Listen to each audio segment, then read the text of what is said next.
Ram Ram ji. Video का topic इस बार थोड़ा सेंसिटिव है, तो कोई भी पार्ट वीडियो का पर्सनली ना लें और वीडियो एंड तक देखें। वीडियो पसंद आया है तो कमेंट और लाइक करके जरूर बताएं। Thank you.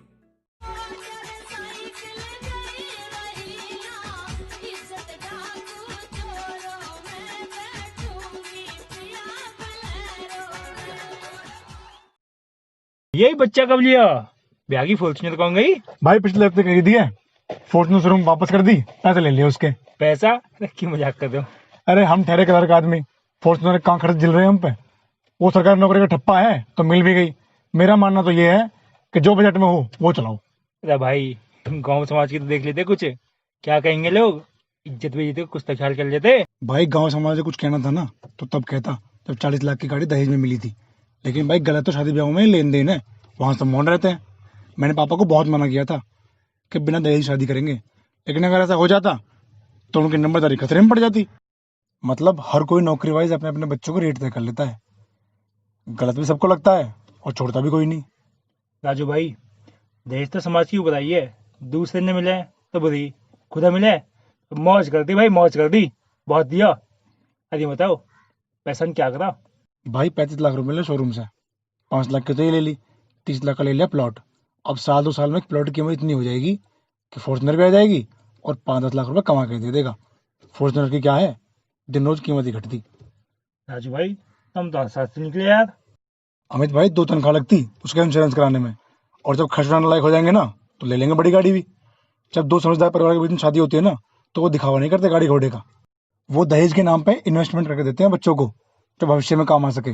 और भाई समस्या ये है कि ये समझदारी बहुत ही कम लोग दिखा पाते हैं। राजू भाई बात मत दम है तुम्हारी, पर आजकल दहेज ले कौन रहा है? गिफ्ट लें सब, क्या गिफ्ट की खास बात है? क्या लड़की वाली दे सके बस। चल भाई, जैसी परंपरा है ठीक है, चल मिलते हैं बाकी शाम को।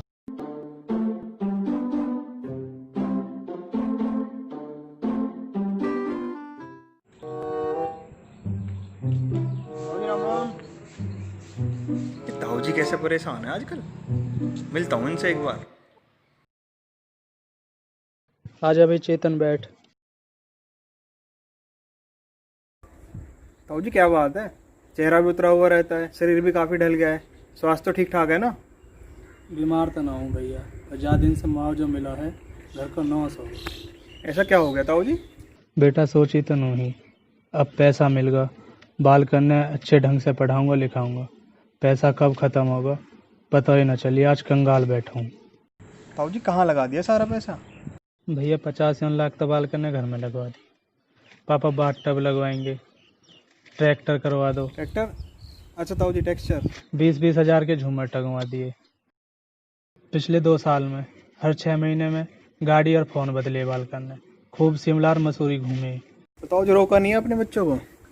बेटा मैं भी थोड़ा भावुक होगा, बाल करने से ज़्यादा तंगी भुगती, थोड़ी सी मौज ले लन दो, पर इन्हें थोड़ी सी छूट देने पर ये ऐसे हवा के घोड़े पर सवार हो गए, सब मिट्टी में मिला दिए।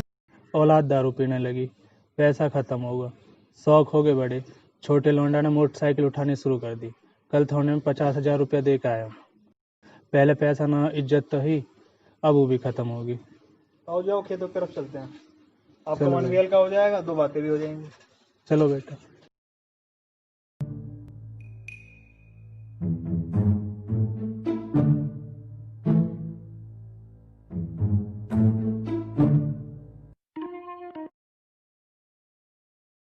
थोड़ा आगे कर दो तुम। भैया आगे का क्या देखना? देखना तो पड़ेगा ताऊ जी, देखो जो बिगड़ा है संभालना। आओ ताऊ जी बैठो।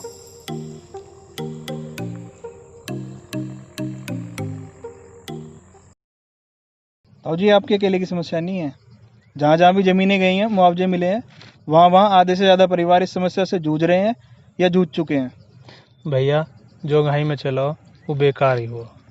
ताऊ जी समस्या ये रही कि जिन परिवारों में आय का एकमात्र स्रोत जमीनें थी, उन्हें करना यह था कि पैसा मिलते ही सबसे पहले आय के स्रोत बनाते।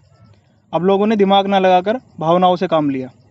लोगों की सोच ये रही, अरे पूरी ज़िंदगी निकल गई, हम एक अच्छा घर नहीं बना पाए, अब पैसा भी है चलो घर बना लेते हैं।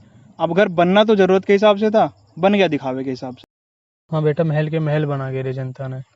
ताऊ जी हम जैसे मिडिल क्लास या गरीब आदमी के साथ समस्या ये है कि पैसा आने पर, अब चाहे वो ज़मीन का हो, सैलरी में इंक्रीमेंट का हो, किसी भी तरह से आए, उसे खर्च करने का प्लान पहले ही बना लेते हैं कि ये खरीदना है, घर में ये काम कराना है, गाड़ी बड़ी लेनी है। हाँ बेटा, विचार तो यही रहे सबके। जबकि एक समझदार आदमी पैसा आने पर सबसे पहले उसे इन्वेस्ट करता है। इन्वेस्टमेंट जो कमा के देती है उससे अपने शौक पूरे करता है। अब इसमें करना पड़ेगा इंतज़ार कि कब इन्वेस्टमेंट कमा के देगी, कब मैं बड़ी गाड़ी लूँगा। इंतज़ार करने के लिए चाहिए पेशेंस। अब पेशेंस सब में नहीं होता, सब धैर्यवान नहीं होते। हाँ बेटा, ये बात तो ठीक है, पर ये इन्वेस्टमेंट वाली बात समझ ना आई। तो जी आपसे शुरू करते हैं। आपने बताया घर में लगभग 50 लाख रुपए लग गए। आपके हिसाब से अगर ज़रूरत के हिसाब से घर बनाया जाता तो कितने रुपए लग सकते थे उसमें? बेटा 15-20 लाख में बन जा। अब हम मान लेते हैं आपने 20 लाख रुपए घर में लगा दिए, 30 लाख रुपए आपके पास बचे। आपने समझदारी दिखाते हुए किसी अच्छी लोकेशन पे 30 लाख रुपए का प्लॉट खरीद लिया। अब साल 2 साल में प्लॉट की कीमत होगी 40 लाख रुपए। प्लॉट ने कितने कमा के दिए आपको साल 2 साल में? 10 लाख रुपए। अब अगर ये 30 लाख रुपए घर में लगता तो क्या कमा के देता? कुछ नहीं। प्लॉट ने आपको साल 2 साल में 10 लाख रुपए कमा के दिए। अब ये 10 लाख रुपए आप घर में लगाओ, गाड़ी खरीदो, आपकी मर्जी। एक दूसरी चीज़ आप ये भी कर सकते थे। आपने बताया बच्चों ने खूब गाड़ियाँ खरीदी हैं। मान लो बच्चों ने 20 लाख रुपए की गाड़ी खरीदी। अब आपकी ज़रूरत पूरी हो सकती थी 5 लाख रुपए की गाड़ी में। ये 15 लाख रुपए जो बचे, आपने जो प्लॉट खरीदा घर से बचाए हुए पैसों में, उसमें आपने कोई रेस्टोरेंट शुरू कर दिया या कोई काम शुरू कर दिया। अब आपने 2 इन्वेस्टमेंट कर दी। ज़मीन का पैसा क्या है, समय के साथ बढ़ेगा। इन्वेस्टमेंट जो आपने रेस्टोरेंट में की है वो क्या करेगी, आपको डेली कमा के देगी। तो आपने क्या कर दिया, 2 इन्वेस्टमेंट कर दी हैं। तो जी शुरू में अगर हम हिसाब से चलें और इन्वेस्टमेंट जब कमा के देना शुरू कर दे तो शौक खुद पूरे होने शुरू हो जाते हैं। तो जी एक बच्चे की पढ़ाई पूरी होने के बाद ज़िंदगी में सबसे ज़रूरी चीज़ क्या होती है? बेटा नौकरी या काम धंधा करके पैसा कमाना। अब ताऊ जी ये बात तो हम बचपन से सीखते हैं कि एक उम्र बाद पैसा कमाना कितना ज़रूरी है, लेकिन कोई भी स्कूल या कॉलेज ये बात नहीं बताता कि पैसा आप कितना कमा रहे हैं उससे ज़्यादा ज़रूरी है आप कितना बचा रहे हैं, और उससे भी ज़्यादा ज़रूरी है जो आपने सेविंग्स किए हैं आप उनको कितने गुना बढ़ा रहे हैं। अब आप सेविंग्स को कैसे बढ़ा सकते हैं? या तो कहीं इन्वेस्ट करके, किसी को ब्याज पे देके, और भी कई तरीके हो सकते हैं। मतलब आपको अपनी नौकरी से अलग कुछ ना कुछ काम करके सेविंग्स को बढ़ाना पड़ेगा। मतलब ज़िंदगी का सबसे ज़रूरी हुनर खुद ही सीखना पड़े बेटा। ताऊ जी मैकडोनल्ड्स का बर्गर खाया कभी आपने? हाँ भैया, बर्गर तो खाया हर फिल्म के बाद। तो क्या लगता है आपको, क्या बिजनेस है मैकडोनल्ड्स वाले का? भैया वही तले हुए आलू, बर्गर, आइसक्रीम, तरह तरह की पेप्सी, यही बेचा है मैकडोनल्ड। कभी आपने मैकडोनल्ड्स के आउटलेट की लोकेशन पे ध्यान दिया ताऊ जी? ना भैया, बर्गर खा के हम तो चुप घर को आ जा। ऐसा कहाँ खास है वाला लोकेशन में? ताऊ जी खास बात यह है कि जहाँ जहाँ मैकडोनल्ड्स के आउटलेट हैं वहाँ ज़मीनों के रेट ज़बरदस्त तरीके से बढ़े हैं। कहने का मतलब ये है कि मैकडोनल्ड्स वाले का पहला बिजनेस रियल एस्टेट है। वो जहाँ भी आउटलेट के लिए ज़मीन खरीदता है वह सुनिश्चित करता है कि ज़मीनों के रेट ज़बरदस्त तरीके से बढ़ें और ज़मीन भी उसे कमा के दे। बहुत दिमाग लगाया बुड्ढे ने। ताऊ जी इस उदाहरण से हमें ये सीखने के लिए मिलता है कि जहाँ भी हम अपना पैसा इन्वेस्ट करें सोच समझ के करें। ऐसा नहीं है कि हमने ज़मीन खरीद ली और 2-4 साल में उसके रेट बिल्कुल नहीं बढ़े। ताऊ जी किसानों के बच्चों को अगर इन्वेस्टमेंट की थोड़ी भी समझ होती तो वैसे लुटे पिटे न बैठे होते, और जिन्हें थोड़ी भी थी वो औरों से बहुत आगे हैं। और कॉलेज के कोर्स में शामिल किया जाना चाहिए। ताऊ जी नमस्ते। चेतन भैया तुम्हें बाबा बुला रहे थे। अच्छा भाई। ताऊ जी आप भी चलो, हुक्का भराओ अभी।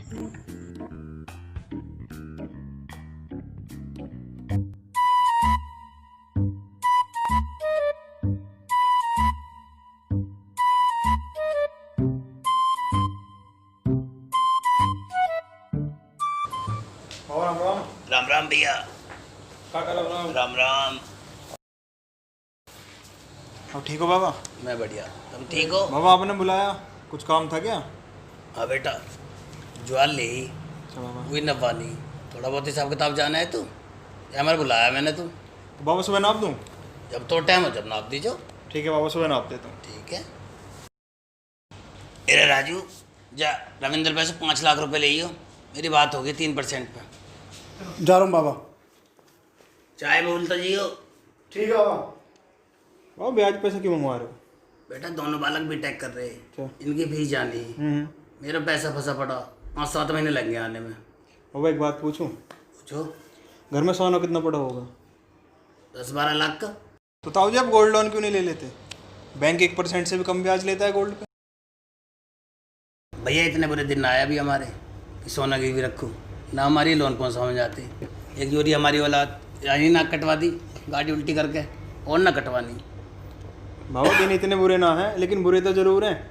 बाबा यहाँ आप 3% का ब्याज भी देंगे और ज़िंदगी भर का एहसान, भले ही आप टाइम पर लौटा दें, बात 4 लोगों तक भी जाएगी। बैंक 1% से भी कम ब्याज लेगा और किसी को पता भी नहीं चलेगा, मर्जी आपकी है।